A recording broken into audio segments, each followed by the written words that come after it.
있는 것 같습니다. 오늘 실물교훈 제21장이네요. 부자와 나사로. 자, 우리 본문의 말씀은 누가복음 16장 19절로 31절에 있는 말씀 조금 긴데요. 제가 빨리 좀 읽도록 하겠습니다. 한 부자가 있어 자색 옷과 고운 베옷을 입고 날마다 호화로이 연락하는데 나사로라 이름한 한 거지가 헌대를 앓으며 그 부자의 대문에 누워 부자의 상에서 떨어지는 것으로 배불리려 하며 심지어 개들이 와서 그 헌대를 핥더라. 이에 그 거지가 죽어 천사들에게 받들려 아브라함의 품에 들어가고 부자도 죽어 장사되매 저가 음부에서 고통 중에 눈을 들어 멀리 아브라함과 그의 품에 있는 나사로를 보고 불러 가로되 아버지 아브라함이여 나를 긍휼히 여기사 나사로를 보내어 그 손가락 끝에 물을 찌고 내 혀를 서늘하게 하소서. 내가 이 불꽃 가운데서 고민하나이다.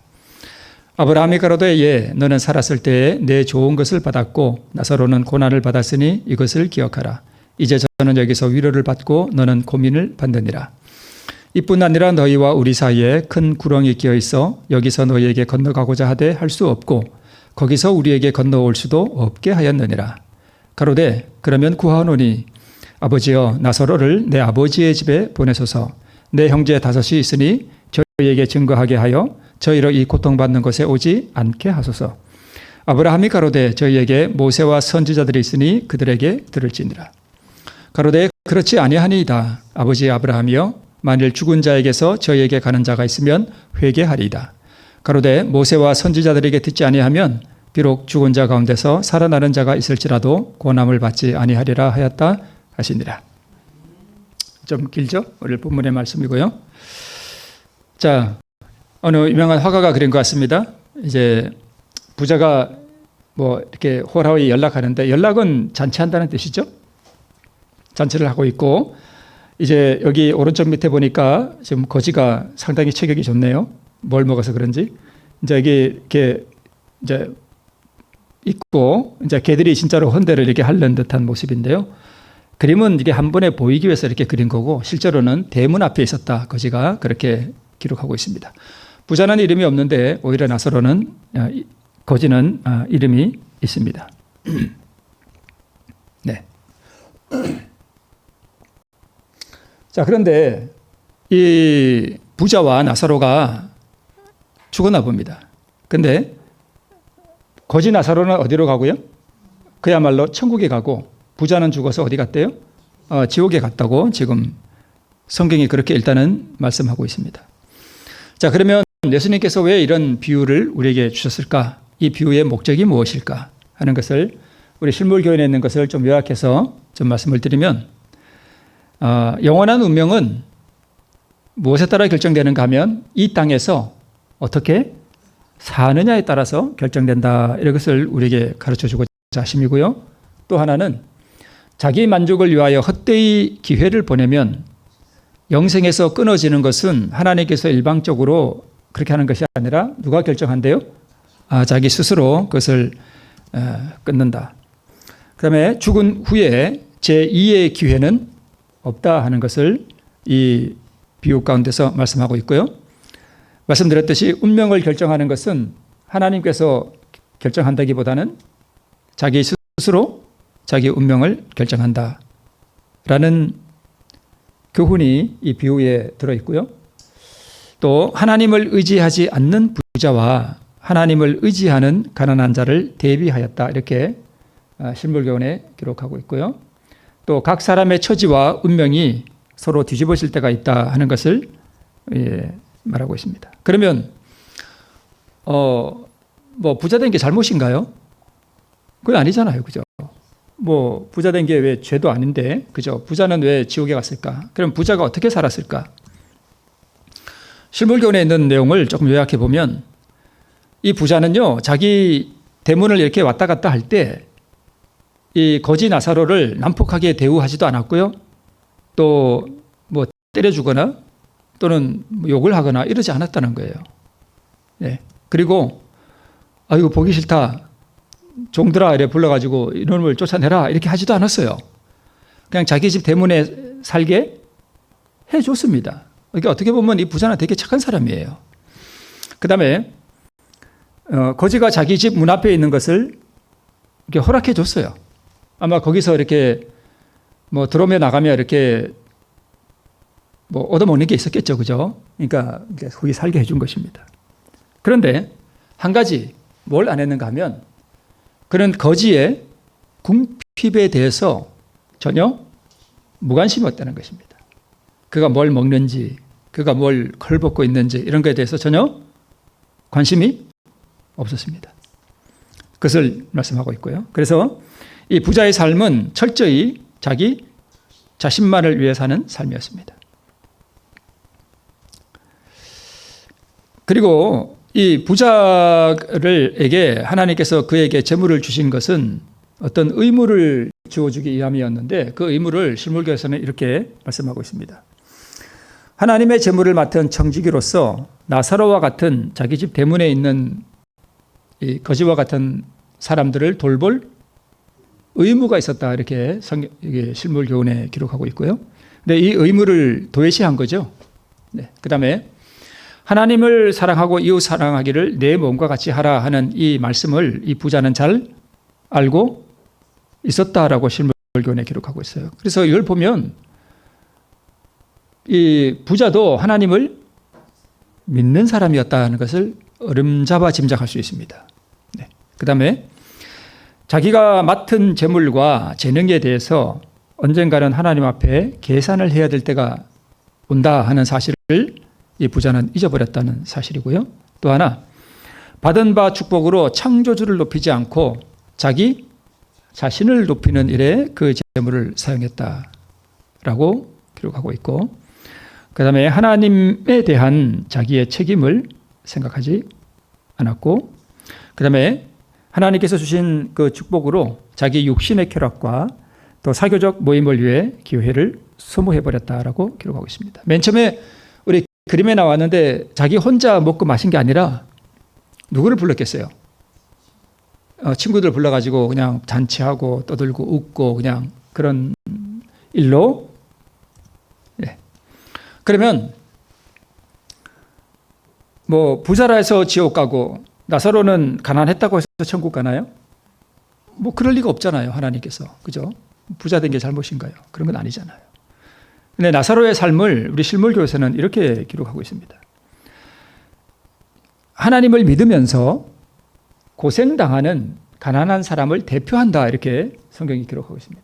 그러니까 어떻게 보면 부자도 하나님을 믿는 사람이었고 거지도 하나님을 믿는 사람이었다라고 알 수 있습니다. 그리고 온갖 고난을 참으면서 그리스도를 위하여 증거하는 삶을 살았다. 이렇게 기록하고 있습니다. 그러니까 나사로가 이게 거지처럼 산 것은 그냥 거지라는 뜻이라기보다는 그의 가난함이 그러니까 어떤 온갖 고난을 참으면서 예수님을 위하여 사는 삶을 이렇게 상징적으로 드러낸다. 이렇게 볼 수 있습니다. 또 이 나사로는 자기가 믿는 그 믿음에 따르는 시험과 고난을 잘 견뎌낸 삶이다. 이렇게 기록하고 있는 것을 보면 그가 가난하고 개들이 헌대를 와서 이렇게 핥는 그 자체가 무엇을 의미하는가 하면 하나님을 믿는 그 믿음의 삶에 따르는 시험과 고난을 그렇게 묘사한 것이다. 이렇게 우리가 이해해 볼 수 있습니다. 그러니까 나사로가 천국에 간 것은 단순히 그가 가난했기 때문에 간 것이 절대 아닙니다. 그런데 이 두 사람이 뭐 했어요? 죽었습니다. 하나는 천국에 갔고 하나는 지옥에 간 것으로 이렇게 성경이 묘사하고 있습니다. 자, 그러면 이 비유에 나타난 것처럼 사람이 죽으면 바로 하늘에 가고 바로 지옥 가고 그러지 않는다는 거 우리 잘 알잖아요. 그죠? 네. 자, 예수님이 재림할 때까지 사람이 죽으면 천국 가고 지옥 가고 이런 거 없어요. 그냥 무덤에서 쉬는 거예요. 뭐 의식도 없고 생각도 없고 그냥 무로 돌아가는 거예요. 그냥. 근데 재림일 예수님이 재림하시면 의인은 부활해서 승천하고 살아있는 의인들도 변화되어서 승천하고 악인은 죽어요. 그죠? 그 다음에 뭐가 있어요? 천년기가 있어요. 이 천년기 동안 의인들은 하늘에서 뭘 하냐면 악인들을 심판해요. 그 다음에 이 땅에는 사단이 다 감금되고요. 그 다음에 예수님이 세 번째 이 땅에 또 내려오셔요. 그러니까 예수님이 재림하실 때는 발이 땅에 닿을까요? 안 닿을까요? 안 닿으셔요. 예, 앞으로 이제 마귀가 예수님 모습 흉내낼 거예요. 우리가 익히 보지 못했던 황휘찬란한 영광을 모습으로 사단이 자기 모습을 드러낼 때 땅 위를 걸어 다니겠죠. 그거 가짜예요. 절대 속으면 안 돼요. 근데 그 영광에 압도되어서 사람들이 다 그 앞에 경배한다라고 되어 있습니다. 그러니까 예수님이 재림했다, 내가 재림 예수다 그랬는데 땅 위를 걸어 다닌다, 그러면 그건 가짜예요. 예수님이 재림할 때는 땅 위에 발이 닿지 않고 공중에 없어서 우리를 영접해서 그냥 가셔요. 네. 그리고 삼림 때는 그의 발이 우리 구약 성경에 기록된 것처럼 감람산에 내려 발이 땅에 닿으셔요. 발이 땅에 닿으셔요. 그러면 이 감람산이 동서로 쫙 갈라져서 거대한 평지가 되고 아마 우리 한반도 면적보다 더 큰 것 같아요. 거기 갈라지고 그 위에 뭐가 내려와요? 예루살렘 성이 그 위에 내려옵니다. 그러니까 굉장한 성이 내려오는 거예요. 근데 정육면체예요. 예루살렘 성이. 근데 저는 잘 이해가 안 돼요. 어떻게 왜 정육면체지? 그러면 높이가 2200km면 상당히 높은 건데, 그죠? 하여튼 그게 있겠죠. 이때 삼림 때 예루살렘 성이 내려오고 이때 악인들이 천년 후에 부활해요. 그리고 나서 하나님께서 이 악인들을 뭐 하셔요? 심판하셔요. 유황불이 내려오셔서. 악인들에게 예수님이 십자가에 달리시는 장면, 그 다음에 아담이 타락하는 장면, 그 구속 역사가 다 파노라마처럼 다 보여주셔요. 그리고 악인들이 자기들이 심판을 받아 마땅하다는 고백을 하게 한 후에 이제 멸망시키셔요. 그러니까 영원한 지옥불은 없어요. 어떻게 살았느냐에 따라서 형벌을 내리시고 결국은 악인과 마귀가 다 소멸돼요. 완전히 소멸돼 버립니다. 그리고 뭘 하셔요? 재창조하셔요. 그래서 의인들은 그 예루살렘 성 위에서 하나님께서 세상을 다시 새롭게 재창조하시는 것을 다 볼 거예요. 정말 대단할 것 같아요. 그러고 나서 이제 새하늘과 새 땅이 영원히 계속됩니다. 그렇다면 이 비유는 뭔가 좀 이상하죠? 그죠? 네. 마치 금방 죽어서 하늘 가고 죽어서 지옥 가는 것처럼 그렇게 묘사되어 있습니다. 자, 이제 그러니까 이 비유는 뭐 뒤에 나옵니다만 예수님이 그 사실 자체를, 진리 자체를 이걸로 말씀하신 게 아니라 그 당시에 유대 사람들 사이에 떠도는 이야기예요. 그 당시 유대 사람들도 죽으면 바로 천국 가고 그래 약간 그런 미신적인 생각들이 있었어요. 떠돌던 이야기입니다. 그러니까 사실은 아니에요. 네. 이때 죽은 부자가 아브라함이여 나를 긍휼히 여기사 나사로를 보내어 그 손가락 끝에 물을 찍어 내 혀를 서늘하게 하소서 내가 이 불꽃 가운데서 고민하나이다. 마치 개신교인들이 믿는 것처럼 영원한 지옥에 가서 불이 이글거리는 불 속에서 얼마나 뜨겁게 이 100도씨 끓는 물만 닿아도 너무너무 뜨거운데 불꽃이요 몇천도 되거든요. 거기서 영원히 산다고요? 하나님의 성품도 성품이 그런 성품이 아니에요. 하나님이 사람을 영원토록 지글거리는 불에 영원토록 산다. 그는 상상하기도 기절을 추풍할 정도로 무서운 일이에요. 이거는 사실에 기반한 진리가 아닙니다. 그냥 떠돌던 이야기를 그냥 한 거예요. 내가 이 불꽃 가운데서 고민하나이다. 그랬더니까 여기 나오네요. 그 당시에 유대인들은 사람이 죽으면 의식을 가지고 있다고 믿었어요. 그 당시 유대인들이. 그다음에 그들의 선입주견에 따라 비유를 예수님께서 구성하셨던 것이고 그 당시에 일반적으로 또 도는 이야기를 예수님께서 그냥 그들의 입장에서 말씀하신 거예요. 네. 이해가 되시죠? 그래서 주어진 재물의 사용을 잘못함으로 인하여 운명이 바뀔 수 있으며 죽은 후에는 다시는 구원의 기회가 없음을 이해시키고자 사실은 그렇지 않지만 그들의 입장에서 그들이 알고 있는 입장에서 이 비유를 말씀하셨습니다. 자, 전도서 9장에 보면 죽은 자는 아무것도 모릅니다. 죽은 자 바로 지옥 가고 천국 가는 거 아니라는 거 우리가 너무 잘 알죠. 자꾸 이 지옥 그림이 나와서 좀 죄송한데 그때 아브라함이 이렇게 말합니다. 예, 너는 살았을 때 좋은 것을 받았고 나사로는 고난을 받았으니 이것을 기억하라. 그래서 너는 이제 불꽃 가운데서 고민하는 거고, 그래서 나사로는 좋은 데 간 거야 라고 이야기를 합니다. 네. 자, 부자는 자기 자신을 기쁘게 하는 일에 그의 일생을 허비했으며 너무 늦게서야 자기 자신이 영생을 위해 아무 준비도 되어 있지 않다는 것을 깨닫게 되었다. 그러니까 결론적으로 말씀을 드렸듯이 부자도 하나님 믿는 사람이에요. 네. 자, 근데 이 부자가 이제 고통 중에 자기 형제들이 생각이 났습니다. 형제가 몇 명이 있었냐면 몇 명이요? 5명이 있었습니다. 그래서 자신이 왜 이 지옥에 있게 되었는지와 자기 형제들도 자기처럼 살고 있다는 것이 문득 생각이 났습니다. 그래서 아브라함에게 이 요청을 해요. 그러면 아브라함이요. 아브라함은 지금 어디 있어요? 아브라함 천국에 없어요.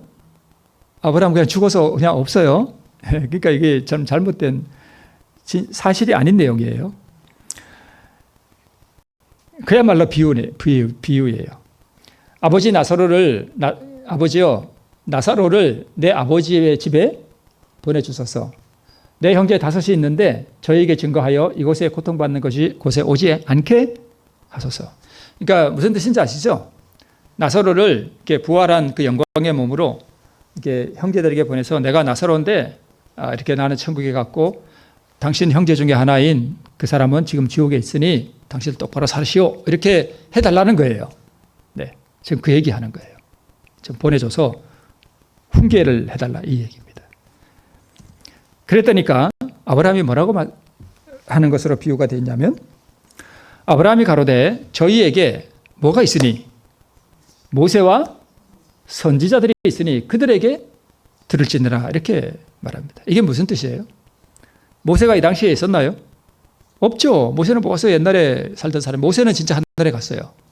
부활해서 하늘에 가 있습니다. 여기서 모세와 선지자들이라는 것은 무슨 뜻이냐면 모세는 모세오경, 창세기, 출애굽기, 레위기, 민수기, 신명기 이게 성경의 가장 기본이에요. 여기에서 다 파생된 것들이 다른. 그리고 선지자는 뭐냐면 선지자의 글을 말하는 거예요. 뭐 예레미야, 뭐 다니엘 또 다 선지자죠. 소선지자들, 뭐 오바댜, 요나, 미가, 나훔 이런 다 선지자들이고 다 선지자들 그 글들을 말하는 거예요. 그러니까 쉽게 말씀을 드리면 구약 성경이 있으니 성경을 보라 이거예요. 성경을. 오늘날로 말하면 성경과 예언의 신의 말씀들이 있으니 그것을 읽고 들어라 그 얘기입니다. 그랬더니까 부자가 뭐라고 얘기하는가 하면 아닙니다. 아닙니다. 만약에 나사로가 진짜 가서 얘기하면 깜짝 놀래가지고 사실로 믿을 거 아닙니까? 만약에 나사로가 내 형제들에게 가면 내 형제들 진짜 회개할 겁니다. 그랬더니까 아브라함이 이렇게 얘기합니다. 가로되 모세와 선지자들에게 듣지 아니하면 비록 죽은 자 가운데서 살아나는 자가 있을지라도 회개 안 한다 이거예요. 그러니까 성경 말씀이 있는데 성경 말씀을 읽고 그 가운데서 교훈을 받고 그 가운데서 깨우침을 받고 회개하지 않으면 진짜 우리 가운데 엘렌 G 화이트 여기 살아나가지고 여러분 회개하세요 이렇게 해도 절대 안 듣는다는 거예요. 네. 지금 그 얘기를 하고 있습니다. 그러면 부자가 지금 이런 말을 아브라함에게 하는 그 핵심이 뭐냐 하면 이거예요. 내가 살아있을 때 당신이 왜 내게 좀 더 강력하게 경고를 해주지 않았냐? 내게 좀 더 강력하게 딱 와서 진짜 세게 강력하게 경고를 해주셨다면 내가 뭐 했을 텐데? 회개했을 텐데. 그리고 내가 이 지옥에 오지도 않았을 텐데. 왜 당신은 나한테 좀 더 강력하고 철저하게 경고를 해주지 않았습니까? 지금 그 얘기하는 거예요. 그러니까 내가 지옥에 온 것은 내 탓이 아니라 하나님 탓입니다. 당신이 내게 좀 강력하게 말을 안 했기 때문입니다. 지금 그 이야기를 하고 있는 것입니다. 그래서 아브라함이 이런 말을 하죠. 모세와 선지자들에게 아니 들으면 어떠한 이적도 사람을 변화시킬 수 없다. 예, 그 의미가 이것입니다. 너와 내 형제들도 이미 충분히 경고를 받았다. 너 진짜 경고 다 받은 거야. 네. 빛을 보냈는데 너도 그걸 보려고 하지 않았고 너희 형제들도 보려고 하지 않는다. 진리가 소개되었으나 들으려고 하지도 않았다. 네. 그래서 진리를 듣지 않으면 기록된 말씀에서 또는 설교 말씀을 통해서 듣고 회개하지 않으면 어떠한 죽은 사람이 와서 이야기를 해도 듣지 않는다. 지금 그 얘기하고 있습니다. 지금 이거 누가 부활한 거지 여러분 아시겠죠? 이름이 똑같아요. 그 거지도 나사로였죠. 근데 이거는 이제 실제 사건이죠. 예수님 당시에 나사로가 실제 부활하는 사건이 있었어요. 이게 희한하게 둘이 이름이 똑같습니다. 지금 나사로가 살아났어요. 근데 이건 그림이라서 그렇지만 지금 이 나사로가 살아날 때 주변에 사람들이 되게 많았어요. 엄청 많았거든요. 다 봤어요. 나사로가 살아서 나오는 거를. 죽은 것도 봤고 살아서 나오는 것도 봤습니다. 그죠? 네.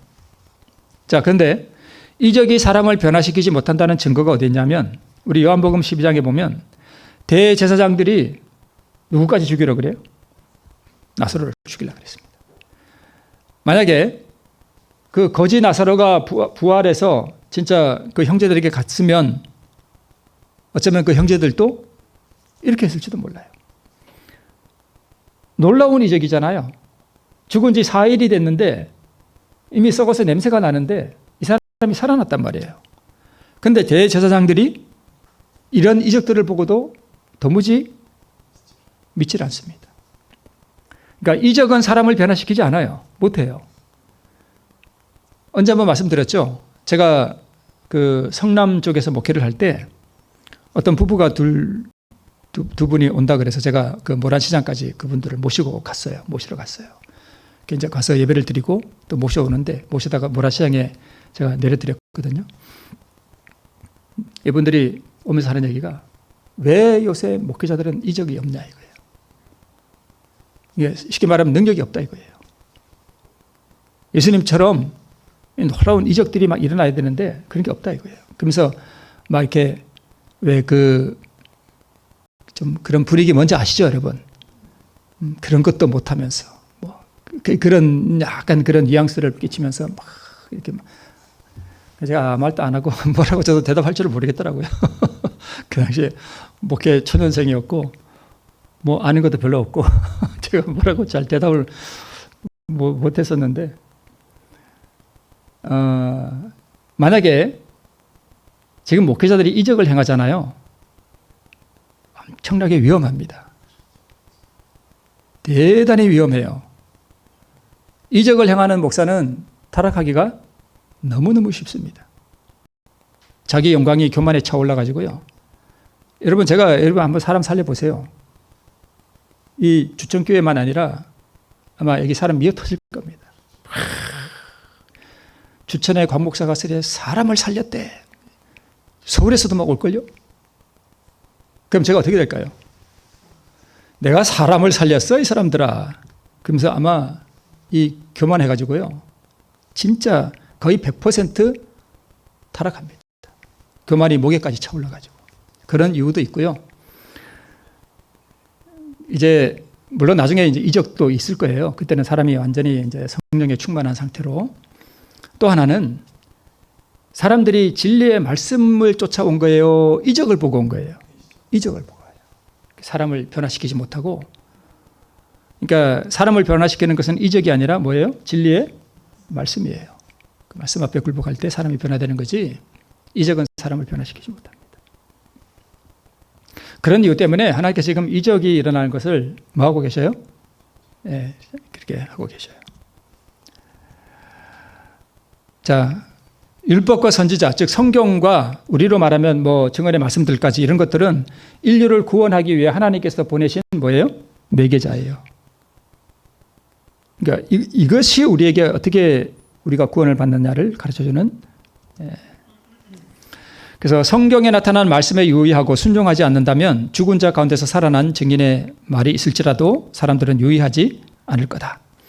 빛을 거절하고 기회를 소중히 여기지 않는 사람들이 이와 같을 것이다. 그 다음에 기록된 말씀을 거절하는 자들은 마음이 굳어지기 때문이다. 자, 모세와 선지자의 말씀을 듣는 자들은 다른 이적을 바라지 않습니다. 예수님 당시에도 유대인들이 항상 뭘 바랐어요? 이적을 바랐어요. 이적을 바랬다고요. 근데 오히려 이방인들은요, 이적을 바라지 않아요. 그냥 말씀 듣고 그냥 말씀이 좋아가지고 그냥 말씀으로 깨어지는. 네.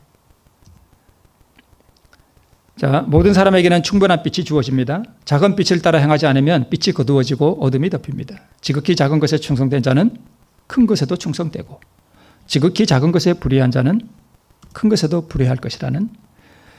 네, 그래서 영혼을 그리스도께 인도하기 위하여 재능과 재물을 사용하라라는 교훈이 있고요. 이 선물을 자신만을 위해 사용하는 자가 바로 본문의 부자였습니다. 여러분 말씀드렸듯이 부자라고 천국 가는 게 아니고 지옥 가는 게 아니고 가난하다고 천국 가는 것도 아닙니다. 많은 부자들이 천국 갈 거고 많은 가난한 자들이 또 지옥 갈 거예요. 여기서 말하는 교훈은 하나님께서 주신 기회들을 돈이 많든 적든, 그죠? 그러면 가난한 자는 자신만을 위해 살면 천국 가나요? 지옥 가나요? 가난한 자도 자기가 가진 것으로 뭐 할 수 있어요? 선행과 봉사할 수 있어요. 그래서 오늘날 많은 부자들이요, 자기에게 있는 그 하나님의 축복을 영혼을 그리스도께 인도하기 위하여 많이 사용하나요? 그런 사람들 많아요. 네. 그래서 오늘 이 본문에 나오는 내용을 우리가 단편적으로 오해를 하면 안 되겠습니다. 자, 오늘날 많은 사람들이 이 부자와 같은 삶을 산다. 그런데 어느 날 갑작스러운 죽음이 찾아오고 이 세상에서 형성된 품성을 가지고 무덤에 내려가고 나팔소리가 울릴 때에 그 품성을 가지고 부활하는데 자기만을 위해 사는 사람들은 영원히 잃어버림을 당했음을 깨닫는다. 그러니까 교훈이 뭐냐 하면 그 사람이 부자든 가난하든 사실은 우리는 부자 가난한 사람 나눌 필요가 없어요. 그죠? 그러니까 하나님께서 내게 주신 것으로 내가 누구를 위해 사느냐 이거예요. 나만을 위해 사느냐? 여러분 가만히 한번 생각해 보세요. 내가 무슨 큰 부자는 아니라도 하나님께서 내게 주신 것으로 나는 지금 누구를 위해 살고 있느냐 이거예요. 그러니까 내가 돈 벌고 내 먹고 사는데 나만을 위해서 지금 살고 있느냐? 아니면 하나님께서 내게 주신 것이 무엇이든지 간에 그것을 가지고 남에게 봉사하고 남에게 나누기 위하여 살아가느냐. 그 얘기를 하는 거예요. 그죠? 네. 우리 각자가 한번 이렇게 생각해 볼 필요가 있습니다. 오늘날 이 세상에는 스스로 의롭다고 하는 계층에 속한 사람들이 있다. 그들은 폭식가도 아니고 술주정꾼도 아니다. 오늘날 교회 다니는 우리 선량한 사람들 술주정꾼 아니잖아요. 그죠? 그들은 하나님을 믿지 않는 불신자들도 아니다. 그러니까 하나님을 믿는단 말이에요. 우리가 다. 그러나 그들은 누구를 위해 살고요? 많은 그리스도인이라는 사람들이 자신만을 위해 살고 하나님을 위해 살기를 원치 않는다. 그들의 생각 속에 하나님이 계시지 아니하므로 저희들은 불순자들로 간주된다. 그러니까 그 부자가 자기 집 대문에 있는 나사로를 박해하거나 쫓아내거나 그러지 않았어요. 그죠? 욕한 적도 없고. 그런데 단지 뭘 안 했어요? 관심이 없었습니다. 그러니까 자기만을 위해 산 거예요. 네. 그래서 오늘날 우리가 부자든 가난하든 그게 문제가 아니라 네. 그래서 오늘 이 교훈을 통해서 우리가 내가 뭐 가진 게 있든 없든 그런 거 모든 걸 떠나서 하나님께서 내게 주신 그 선물을 통해서 내가 누구를 위해 살아가고 있는가 다시 한번 기억해 보시고 하나님께서 내게 주신 모세와 선지자들을 통해서 나사로와 같이 하나님을 증거하는 복된 삶을 사시는 우리 모두가 되기를 바라면서 말씀을 마치겠습니다. 네.